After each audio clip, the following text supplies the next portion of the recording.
Hello students, मेरा नाम है प्रवीण कुमार त्रिपाठी। और हम लोगों ने दोस्तों पिछले सेगमेंट में हिस्ट्री के बारे में अध्ययन स्टार्ट किया हुआ है और मैं आप लोगों को रोज़ नए नए टॉपिक्स लेके यहाँ पर आ रहा हूँ। आज दोस्तों हमारा जो एक टॉपिक है, ये बहुत एक इम्पॉर्टेंट टॉपिक है। एंशिएंट हिस्ट्री का एक टॉपिक है जिसे कहा जाता है बुद्धिज़्म के बारे में, बौद्ध धर्म के बारे में, गौतम बुद्ध के बारे में। आज हम यहाँ पर जानने की कोशिश करेंगे 10-15 मिनट के अंदर कि गौतम बुद्ध का जीवन कैसा रहा, उन्होंने कौन सा ऐसा धर्म बना दिया जो कि पूरे एशिया महाद्वीप के अंदर फैल गया। और आपको ये भी पता होना चाहिए दोस्तों कि गौतम बुद्ध को एशिया का प्रकाश पुंज कहा जाता है, मतलब इन्हें क्या कहा जाता है, लाइट ऑफ एशिया कहा जाता है। ठीक है ना।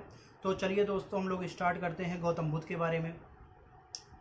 दोस्तों जैसा कि आप लोग स्लाइड में देख पा रहे होंगे कि जो गौतम बुद्ध थे, इन गौतम बुद्ध का जो जन्म हुआ है वो 566 BC में हुआ था। नेपाल में एक जगह पड़ती है दोस्तों, इसका नाम है लुम्बिनी। लुम्बिनी में इनका जन्म हुआ था। इनके पिताजी का जो नाम था, इनके पिताजी का नाम क्या था, शुद्धोधन था। माता का नाम था महामाया। और चूंकि गौतम बुद्ध के जन्म के 7 दिन बाद इनकी माता का क्या हो गया दोस्तों, देहांत हो गया। और जिस कारण इनकी मौसी ने इनको पाला पोसा। और इनकी जो मौसी थी, जो इनकी माताजी की बहन थी, उसका नाम था प्रजापति गौतमी। और प्रजापति गौतमी के ही देखरेख में ये गौतम बुद्ध जो थे ये पले बढ़े, जिस कारण जो है इनके नाम में गौतम बुद्ध जो है ये कहे जाने लगे। और गौतम बुद्ध का जीवन जो है चलने लगा, एक राजशाही जीवन ये व्यतीत करने लगे। यहाँ पर दोस्तों एक चीज़ जानने वाली है जो कि मैंने भी आपको यहाँ पर नहीं बताया है, वो ये है कि जो शुद्धोधन थे, शुद्धोधन को ये जो गौतम बुद्ध का जन्म हुआ था ये बड़े बुढ़ापे में पैदा हुए थे, क्योंकि पहले शुद्धोधन के कोई पुत्र नहीं हो रहा था। जिस कारण शुद्धोधन ने क्या किया था, कई सारे ज्योतिषियों को बुलाया था, उनसे अपनी समस्याएं जो है बताएंगी, क्या भाई मेरे पुत्र का भी होगा भी या नहीं होगा। काफ़ी चिंतित रहा करते थे, जिस कारण कई सारे ज्योतिषी जो है उस समागम में पहुंचे और कई ज्योतिषियों ने उनको तरह तरह की चीज़ें बताई राजा शुद्धोधन को। लेकिन एक 12 वर्ष का एक ज्योतिषी था दोस्तों, जिसका नाम क्या था, कुदन्ना। कुदन्ना ने शुद्धोधन को सीधे ही बता दिया था कि राजन आपके पुत्र होगा, है ना। और या तो पुत्र वो जो होगा वो क्या होगा, एक बहुत बड़ा राजा बनेगा, या तो वो सन्यासी बनेगा। और यहाँ पर गौतम बुद्ध जो थे तो दोस्तों जो कुदन्ना था, कुदन्ना ने राजा शुद्धोधन को बताया कि महाराज आपका जो पुत्र है इसके सन्यासी बनने के प्रबल चांसेस हैं और ये आगे चल के सन्यासी ही बनेगा। तो राजा शुद्धोधन काफ़ी ज़्यादा टेंशनाइज्ड हो गए, बहुत चिंता में हो गए कि बताओ, एक तो इतने बुढ़ापे में पुत्र पैदा हो रहा है और ऊपर से ये जो है एक सन्यासी बन जाएगा। और जैसा कि समाज में होता भी है कि आदमी जो है सन्यासी चाहता है, लेकिन अपने घर में नहीं चाहता, दूसरे के पड़ोसी के घर में चाहता है। और यही जो है राजा शुद्धोधन के मन में यही टेंशन जो है दिन रात जो है चल रही है, जिस कारण उन्होंने कुदन्ना से पूछा, उस 12 वर्ष के ज्योतिषी से, कि भाई क्या किया जाए, आप ही कुछ हमें जो है इसका सजेशन दीजिए। तो वो जो ज्योतिषी था उन्होंने राजा शुद्धोधन को बताया कि राजा शुद्धोधन आप परपंच जो है मतलब रचिए, इस बालक को बाहरी दुनिया के संपर्क से एकदम इसे काट दीजिए, इसे महल में रखिए, मोह माया के संसार में इसे क्या करिए, बांधे रखिए, जिस कारण जो है इसे पूरी दुनिया के दुख का जो है इसे एहसास ही नहीं हो पाए। जिस कारण राजा शुद्धोधन ने अपनी महल की दीवारों में काफ़ी लंबी लंबी दीवारें बना दी, है ना। और जो है गौतम बुद्ध जो थे, जो कि सिद्धार्थ जिनके बचपन का नाम था, तो गौतम बुद्ध को बाहर जाने की इजाज़त नहीं थी, है ना। गर्मी, बरसात, ठंडी, ऐसा उन्होंने सीजन को मतलब सब बराबर इक्वल बना दिया था, है ना, पूरी प्रक्रियाएं करके, जिस कारण जो है गौतम बुद्ध को इस प्रकार के सांसारिक दुखों का मतलब सामना ना करना पड़े। तो जीवन इसी तरह चल रहा है। अगली चीज़ यहाँ पर याद रखिए दोस्तों कि 16 वर्ष में इस गौतम बुद्ध का विवाह होता है और जो इनकी पत्नी आती है वो भी एक राजकुमारी थी, जिसका नाम क्या था, यशोधरा नाम था। 16 वर्ष की अवस्था में गौतम बुद्ध का जो है विवाह होता है यशोधरा के साथ, और 29 वर्ष आते आते जो है इन्हें एक पुत्र रत्न की प्राप्ति भी हो जाती है, जिसका नाम क्या होता है, राहुल रहता है। अब 29 वर्ष तक ये इसी प्रकार के मोहमाया संसार में और अपने जो है 29 वर्ष तक आते आते गौतम बुद्ध जो है काफ़ी ज़्यादा मतलब विचलित हो रहे थे, इस मोह माया के संसार में उनका मन जो है लग नहीं रहा था। जिस कारण उन्होंने क्या किया कि उन्होंने एक दिन जो है, एक उनके जीवन में एक घटना घटित हुई।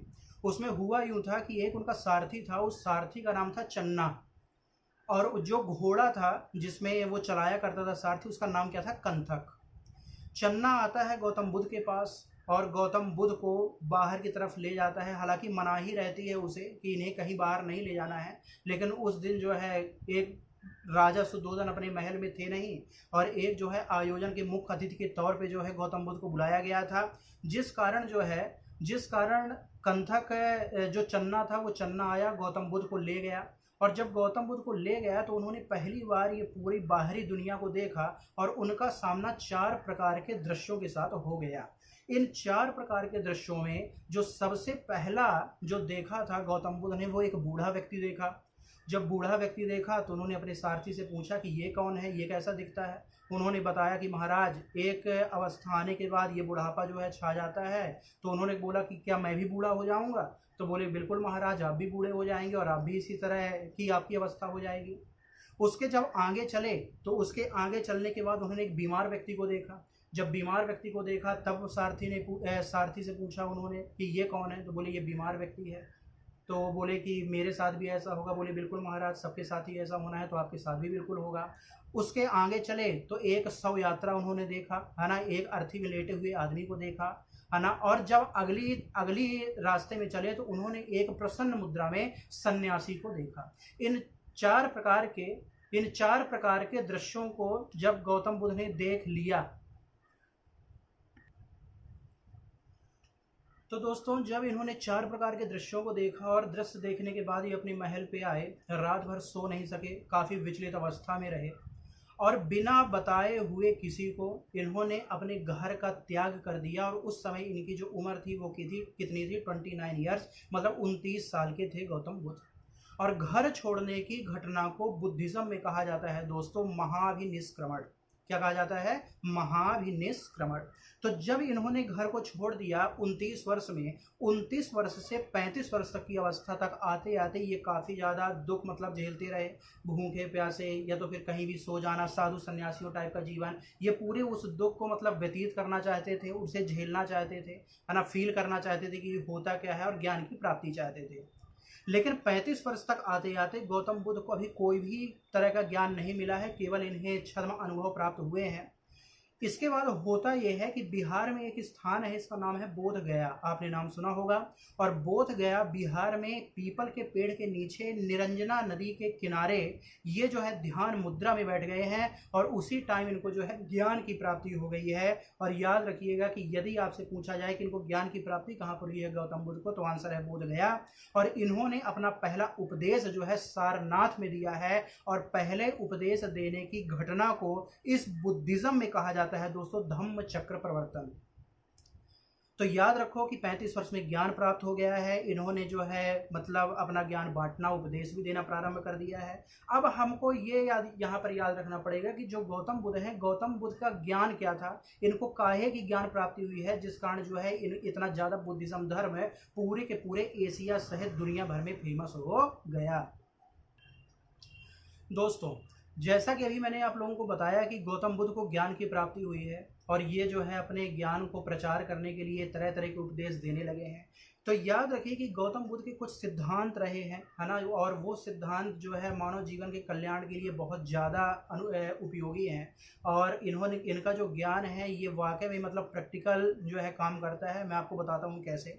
इन्होंने सबसे पहले ये बताया था गौतम बुद्ध ने कि इस पूरे संसार में दुख ही दुख है, हर चीज में दुख छिपा हुआ है। गरीब व्यक्ति अपनी गरीबी से दुखी है, अमीर व्यक्ति पैसा कमाता है तो वो जो है उसकी देख रेख में दुखी है ना। कोई बीमार व्यक्ति वो अपने रोग से दुखी है ना। तो सबके पास अपने अलग अलग दुख हैं, और हर चीज में दुख छिपा हुआ है। सुख के बाद दुख आएगा और दुख के बाद सुख आएगा, है ना। तो इस दुख से निपटने के लिए इन्होंने ये बताया था कि ये जो दुख है, इस दुख का कारण जो है तृष्णा या इच्छा है ना। हर व्यक्ति के मन में कोई ना कोई इच्छा है, और जब ये इच्छा पूरी नहीं होती तो उस व्यक्ति को क्या होता है? दुख होता है ना। और ये जो दुख है, दुख का कारण तृष्णा या इच्छा है, और इच्छा को नष्ट करके ही दुख को दूर किया जा सकता है। अगली चीज याद रखिए कि इस दुख को दूर करने के लिए गौतम बुद्ध ने कोई ज्यादा तप नहीं बताया है कि बिल्कुल एकदम पर्वत में चले जाओ सन्यासी टाइप जो है आंखें बंद कर लो, ऐसा नहीं है। इन्होंने ये बताया था कि यदि आपको इस दुख को दूर करना है तो आपको मध्यम मार्ग अपनाना पड़ेगा। मध्यम मार्ग का मतलब होता है कि इन्होंने 8 प्रकार के मार्ग दिए हुए हैं और इन्होंने ये बताया है कि इन 8 प्रकार के मार्गों को यदि आप अपनाएंगे तो दुख को दूर कर सकते हैं।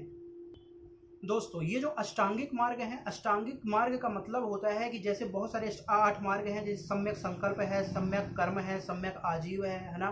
तो इसका मतलब होता है कि फॉर एग्जांपल सम्यक संकल्प, सम्यक संकल्प का मतलब है कि संकल्प जो भी आप लो तो ऐसा संकल्प लो जो पूरा कर सको। ये नहीं कि मैं जो है यूएस का ही प्रेसिडेंट बन जाऊंगा या ऐसा बन जाऊंगा। जो भी आप मतलब अपना निश्चय करिए वो ऐसा करिए जो आप काम कर सकें। जैसे सम्यक जो है स्मृति है ना, जो सम्यक स्मृति का मतलब है कि आपके जो विचार होने चाहिए वो एक जो है संतुलित विचार होने चाहिए, है ना। सम्यक दृष्टि होनी चाहिए आपकी, मतलब एक अच्छी दृष्टि होनी चाहिए, पॉजिटिविटी को आपको देखना है। इस प्रकार के जो 8 मार्ग हैं दोस्तों, तो याद रखो इन गौतम बुद्ध के 8 मार्गों को कहा जाता है अष्टांगिक मार्ग, और इन 8 मार्गों को अपना के आप जो है दुख को दूर कर सकते हैं। अगली चीज इसमें याद रखिए, दूसरा गौतम बुद्ध का जो मेन सिद्धांत था, दूसरा जो मेन सिद्धांत है गौतम बुद्ध का, ये सिद्धांत है क्षणिकवाद का सिद्धांत।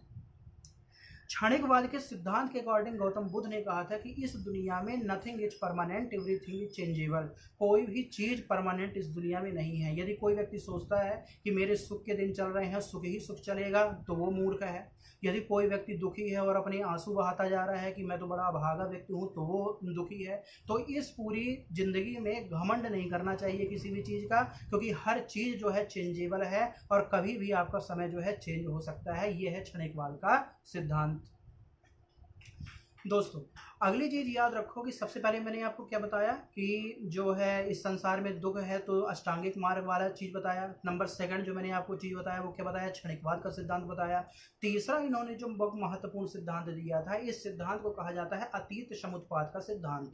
अतीत समुत्पाद के सिद्धांत के अकॉर्डिंग गौतम बुद्ध ने बताया था कि जो भी चीज आपके जीवन में घटित हो रही है, हर चीज की, हर घटना के पीछे कारण है, मतलब जो है कारण के पीछे भी कारण है। फॉर एग्जाम्पल आप सीढ़ी से नीचे जा रहे हैं, है ना, सीढ़ी से नीचे जा रहे हैं और आप गिर जाएं और आप बोले कि मेरी किस्मत ही खराब थी यार, मैं गिर गया, तो ऐसा नहीं है। वो जो आप सीढ़ी से गिरे हैं तो उसमें जो है एक कारण होगा, या तो वर्तमान कारण, जैसे कि आपने या तो सीढ़ी अच्छे से नहीं देखी हुई, या फिर दूसरा चीज हो सकता है कि जो आपके पिछले जन्मों के कर्म होंगे वो भी कर्म जो है इस जीवन में जुड़ेंगे। और याद रखिए कि बुद्धिज्म में पुनर्जन्म की जो है मान्यता है ना। पिछले जन्म में जो आपके कर्म वगैरह हैं, है ना, जो पिछले जन्म में आपने अच्छे या बुरे कर्म किए हैं, वो पूरे के पूरे अच्छे और बुरे कर्म जो है आपको इस जीवन में मिलेंगे। ये गौतम बुद्ध के अकॉर्डिंग जो है अतीत समुत्पाद का सिद्धांत है। अगली चीज याद रखो कि गौतम बुद्ध ने भी ये बताया कि भाई जो सफलता होती है, ये सफलता या तो आपके प्रारब्ध में और या तो फिर आपकी मेहनत कर्म से मिल सकती है ना। लेकिन याद रखो कि प्रारब्ध को कोसते रहना तो ये मूर्खता है ना। हो सकता है कि प्रारब्ध आपका भाग्य आपके साथ हो या ना हो, तो लास्ट में आपके पास क्या बचता है, आपका कर्म बचता है। कर्म करते जाओ, जो होना होगा वो होगा। तो इस प्रकार जो है गौतम बुद्ध ने अच्छी अच्छी शिक्षाएं जो है इस मानव जीवन को दी, और यदि हम इसे अपने जीवन में उतारें तो काफी कुछ चेंजेस ला सकते हैं। अगली चीज दोस्तों याद रखिए कि गौतम बुद्ध का पूरा जीवन जो है इसी प्रकार जो है अच्छे कामों में व्यतीत होता गया, है ना। इन्होंने दुनिया को, पूरी दुनिया को अच्छा अच्छा पाठ जो है सिखाया, है ना, और एक जो है अच्छा जीवन व्यतीत करने के मार्ग बताए। और इनकी मृत्यु के बाद जो है दोस्तों क्या हुआ कि ये जो बुद्धिज्म था ये 2 पार्ट में डिवाइड हो गया। एक हो गया हीनयान और एक हो गया महायान। ये 2 संप्रदाय हैं बौद्ध धर्म के। हीनयान का मतलब होता है कि जो गौतम बुद्ध की शिक्षाओं को वास्तविक रूप में ग्रहण कर ले वो कहलाएंगे हीनयान। और महायान का मतलब है कि गौतम बुद्ध की शिक्षाओं में जो विकृत मतलब करके उसे थोड़ा मोड़ा बिगाड़ के जो मतलब ग्रहण करेंगे उस धर्म को, उसे क्या कहा जाएगा, महायान। यहाँ पर याद रखिए कि जो भी राजा महाराजा होते थे इन्हें क्या करना पड़ता था, लड़ाई झगड़ा करना पड़ता था, है ना, अपना राज्य बचाने के लिए, और भी कुछ ऐसे काम करने पड़ते थे, जिस कारण ये जो है महायान शाखा के मतलब जो है अनुयायी माने जाते थे। जैसे फॉर एग्जांपल राजा कनिष्क जो कि कुषाण डायनेस्टी का राजा था। अगली चीज़ दोस्तों याद रखिए कि ये जो आपका गौतम बुद्ध है के जीवन के बाद जो है कई सारी बौद्ध संगीतियाँ हुई हैं। बौद्ध संगीतियाँ मतलब जो है बुद्धिस्ट काउंसिल हुई हैं। टोटल 4 जो है बुद्धिस्ट काउंसिल हुई हैं, और इन चारों में जो चौथे नंबर की बौद्ध संगीति है जो कि आपका राजा कनिष्क के शासनकाल में हुई है, ये बहुत ज़्यादा इंपॉर्टेंट है, क्योंकि इसी संगीति में जो है ये बौद्ध धर्म हीनयान और महायान नाम के 2 संप्रदाय में बट गया है। तो दोस्तों इस प्रकार आप देख पा रहे होंगे कि मैंने अभी आपको गौतम बुद्ध के जन्म के बारे में बता दिया, गौतम बुद्ध के पिता के बारे में बता दिया, इनके जीवन में जो घटना घटित हुई है ना, इन्होंने जो अपने ज्ञान दिए हैं, है ना। इसके बाद मैंने आपको हीनयान महायान के बारे में बता दिया है। तो ये जो गौतम बुद्ध है इन्हें एशिया का प्रकाश पुंज कहा जाता है, लाइट ऑफ एशिया कहा जाता है। कुछ क्वेश्चंस जो है गौतम बुद्ध के जीवन के बारे में कई बार आपसे पूछे जाते हैं, जैसे कि इनके गुरु का नाम क्या था, है ना, टीचर का नाम क्या था गौतम बुद्ध के, तो इसका आंसर है अलार कलाम। यदि आपसे पूछा जाए कि गौतम बुद्ध को ज्ञान कहाँ पर प्राप्त हुआ है, तो आंसर है बोध गया। गौतम बुद्ध ने पहला उपदेश कहाँ पर दिया है, आंसर है सारनाथ। गौतम बुद्ध का जन्म कहाँ पर हुआ है, तो लुम्बिनी नेपाल में हुआ है ना। इस प्रकार याद रखो किस पेड़ के नीचे प्राप्त हुआ इनको ज्ञान, तो पीपल के पेड़ के नीचे ज्ञान प्राप्त हुआ। अतीत समुत्पाद का सिद्धांत क्या है, तो हर कारण के पीछे कारण काम करता है। इनके 4 आर्य सत्य क्या है, तो 4 आर्य सत्य का मतलब क्या है कि इस संसार में दुख है, दुख का कारण तृष्णा या इच्छा है, और इस तृष्णा इच्छा को नष्ट करके दुख को दूर किया जा सकता है। समझ में आया ना। तो इस प्रकार जो है गौतम बुद्ध के बारे में दोस्तों आज हमने संक्षिप्त टाइम चूँकि रहता है 10-15 मिनट का, तो इसमें मैंने आपको पूरा जो है चीज़ों को मिला के बताया हुआ है कि 10-15 मिनट में हम ज़्यादा से ज़्यादा गौतम बुद्ध के बारे में जान पाएँ, है ना। और यदि आप लोगों ने अभी तक हमारा यूट्यूब चैनल सब्सक्राइब नहीं किया है तो आप उसे कर लें, है ना। और हम अगले लेक्चर में इसी प्रकार के किरदारों के बारे में चर्चा करते रहेंगे, है ना। और लाइक और शेयर करना दोस्तों नहीं भूलें, ठीक है। Okay, thank you.